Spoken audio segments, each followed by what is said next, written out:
Hello everybody, you're watching Channel 1, where this is the first video which is definitely going to be a multi-part repair video on my, well, I would say beloved Citroen Xsara Picasso, but to be honest, I am completely ambivalent about it. Let me give you a bit of background on it. I've owned it now for maybe 5 years. I bought it with just over 70,000 miles on the clock and some service history which I never really looked at or paid much attention to in the slightest. And I have done nothing really to look after it at all in those 5 odd years. By which I mean we now have about 105,000 miles on the clock. So it's done well over 30,000 miles, and I haven't even changed the oil in it, let alone looked at the spark plugs or air filter or anything. That's just my nature with cars, really. Some of my previous ones have been fortunate enough to get oil changes. My last one, which was an oldish Focus, actually ended up with used chip oil in the engine cases, which I may get onto in another video. But this literally just was bought because I'm getting a bit old. I've had a few motorcycle accidents in my time, and my body was playing up. I couldn't really use a clutch anymore. I wanted an automatic with a nice sunshine roof for my son, because he loves looking out at the sky and the stars and things. And this turned up. Reasonable price. I think I ended up paying 900 UK pounds for it. And as I say, I've just driven it. I don't do huge amounts of miles. I do use it for day trips to the beach and bits and bobs, but as I say, 30 odd thousand miles in 5 odd years isn't a lot compared to what some people do. So yeah, the things I've ignored, pretty much everything. I literally get up, turn the key, long as it starts, we're good to go. As things have wore out, which so far they have just been tyres. I'm on my first set of replacement tyres, I think. No, it might be the second set of tyres I've put on it. Certainly all round. I think I ended up actually putting a couple on the front, a couple of years ago. And fairly recently changed all 4, just for the cheapest budget options I can. The drop links on the front suspension, they started to get a bit rattly, changed them. Again, just for the cheapest new parts I could get. Probably £6 or £8 each, they weren't very much. But unfortunately now, my lack of care is coming home to roost. Some of the issues I've been having over the last, let's say a couple of years, at the MOT test time, the last 3 years, it's reported a minor oil leak from the engine, but I've got through the MOT, so I haven't worried about doing anything about that. Last year's MOT, they also come up with a gearbox oil leak, which again, I haven't really done anything positive about that. I do think I've made some things worse. And it's been losing water for well over 12 months. One of them was due to a faulty pressure cap on the expansion tank. So it wasn't pressurising the system and it was just boiling over as I was driving. So a cheap from eBay replacement cap has fixed that. but I'm still losing water. Doesn't look to be into the engine cases because I have checked the dipstick and the top of it, and it's not full of water. There is some damp in the passenger side floor, so I think it could be heater matrix, which would really write the car off, because fixing one of them, I think it's just going to be too much time for me to spend trying to deal with it. Yeah, there's little dents here and there, some bits of trim fell off. It's been through the odd bush here and there. It's done some off-roading. And oil, yeah, well, I say I haven't changed the oil. Once a year before I go on a big holiday, which tends to put on 600 to 700 miles, I'll check the oil level and pop some in. It's not new oil, I have got a whole bunch of oil that I've drained out of my motorcycle, because that consumes it at well, I care about my motorcycle, so I routinely change the oil on that in one of them, whether it really needs it or not sort of states. So I've regularly got containers with used motorbike oil in it. I don't know what oil the car really needs. I just blob some in every now and then and carry on driving. But as I say, as well as those problems which I've just been mentioning, very recently I've had intermittent ABS and traction control, cruise control failing, which is all really related to the same couple of sensors. So if one fails, it's understandable the rest of them are going to show up as failing. Also had big, huge clunk noise from the gearbox. Now, as I say, that could be partly my fault, because there's no dipstick on the gearbox in these. So 6 months or so after being told at the MOT it's losing oil, I poured some in. Don't really know how much I poured in. It was less than half a litre, I think, or maybe 1 litre. I don't know. I poured some in anyway, and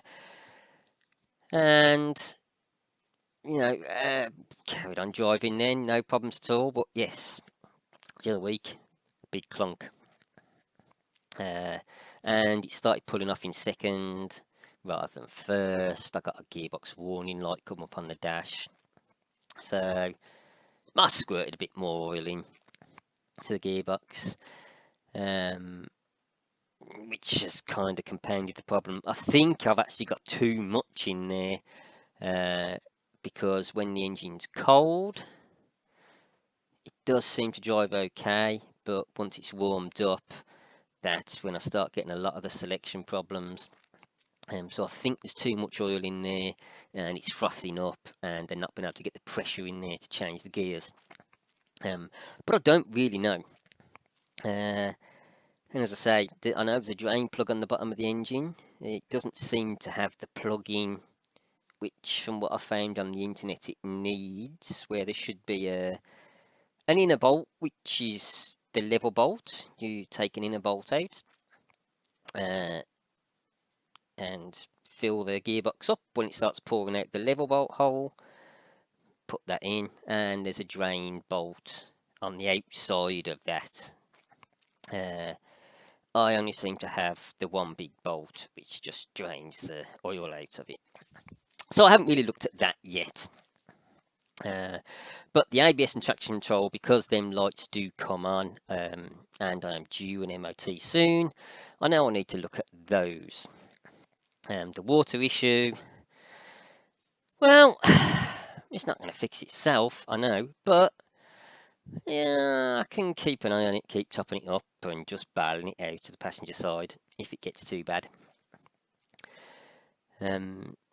So in this video, I am going to start looking at some of these problems. But I have no idea how I'm going to get on because I'm no mechanic. I'm just poor. So I can't really afford to pay a mechanic to come and sort the problems out for me. So I'll just have to attack it with whatever I've got and see how we get on. So, with that out the way, folks, I'm going to walk you through what I do in this first part of just establishing maybe what some of the problems are and trying to tick at least one of the issues off. Let's see how we get on. So the first thing I've done here is I've stuck the key in, turned the engine on and load the ABS and traction control, ESP lights, all illuminated. Fantastic. Not even moving and it's saying it's faulty. So you want to locate this little door access panel by the right knee of the driver on right-hand drive cars at least. And with that popped off, you'll see a whole bunch of fuses, and inside of there is the ODB port. It is tucked up at the top, hard to see, so slightly better view of it here. And I have this cheapo, maybe £8 ODB code reader, which I plug in, it does its scans, and it's showing 4 faults. I think the car actually has a memory, so even faults that are cleared may show up as still having occurred in the past. So having used this before, sometimes you get multiple codes, and you'll see there the first one, U0404, which is the gear shift control module fault. And I knew it had a gearbox fault, as I've said. Interesting to see that that does actually show up there. And the next fault, P1313, which is a misfiring fault code. I've been kind of aware of this as well, but the car still runs, so I haven't really done anything about it. As I say, I haven't checked spark plugs, I haven't done anything really to the car since I bought it, so don't know how I'm going to get on with that. But that isn't the fault I am trying to rectify today anyway. But the first thing I'm going to do, because the gearbox one is one of my biggest worries, is disconnect the battery. So we've got that there. Now taken off and isolating. You only need to take the negative off for the circuit not to be complete and not cause any problems when you're working on the car. And underneath the bonnet on the right hand side, there is this module here, which is the gearbox control module. By pulling this purple slider up, that releases the connector, and I just pulled that away, hoping to see something that might be a bit corroded or somewhere else, but to be fair, the sealing of it is really good. It looks fine, I can't see any problems with it. So nothing much I can do. I've just connected it back up, connected the battery back up, gone back in, and by turning the engine on again, The ABS light has gone off. That fault might have cleared by disconnecting the battery and connecting the ODB reader back up. Now just showing, well, no active faults, but one pending, which I think is a previous record of it, which is still the misfiring one. Maybe something that needs cleaning at the dealers. So, excuse me here. None of the faults I'm looking at are now showing. I actually doubt I have fixed certainly the gearbox one just by disconnecting it and reconnecting it. But I'm going to get on to one of the other issues that it was getting advisors on the MOT for, which is the engine oil and gearbox oil leak. And looking underneath, yeah, you can clearly see signs that there's some oil leaking out somewhere. It's showing particularly a big build up there, and some there, and there, and there, and there, and there, and there, and there, and there, and there, and well, pretty much just everywhere. So I've drained a little bit of petrol out of my motorcycle into this bowl. I've got some brake cleaner as well and an airline, and I'm just using the petrol, go over underneath, get off all the big, thick, gloopy, bulky stock deposits of oil, and then give it a spray with the brake cleaner. And as you can see there, it's looking reasonably clean. Certainly doesn't look to have an oil leak or anything there now. So fingers crossed that might be enough to get it through its MOT. But I really don't know how well they pick up on things. So that's kind of part one done with. Haven't really got anywhere, but it's not showing any faults that I intend to deal with at the moment. So for now,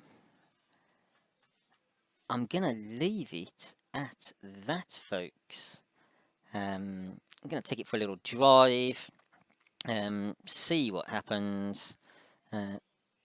Historically, faults don't just go away, so I know there is going to be more parts of this trying to solve things, but with them not shown at the moment, there's not a lot I can do. So thank you very much for watching. Do please tune in to the next video. If you've enjoyed seeing where I am and what I'm doing, hit the like button, and please subscribe to the channel. You may have noticed in some of the earlier slides a big blue car sat next to this one on my drive, which is a final year of the Jaguar V6 litre V12 engine saloon, the X300, which, well, we'll get to it at some point, but it does need a good going over, which I'm not going to be able to do unless I can make some sort of success of this to start with, which will be helped, and it's in your hands. If you hit the subscribe button, more subscribers I get, the better chance I've got of being able to progress with other things. So it's one little button for you. It is free, and it makes a massive difference to not just me, but anybody out there putting content on YouTube. So if you do like something, one little click can make a big difference. But with that for today, thank you very much for watching. Do everybody please stay safe, take care, peace everybody.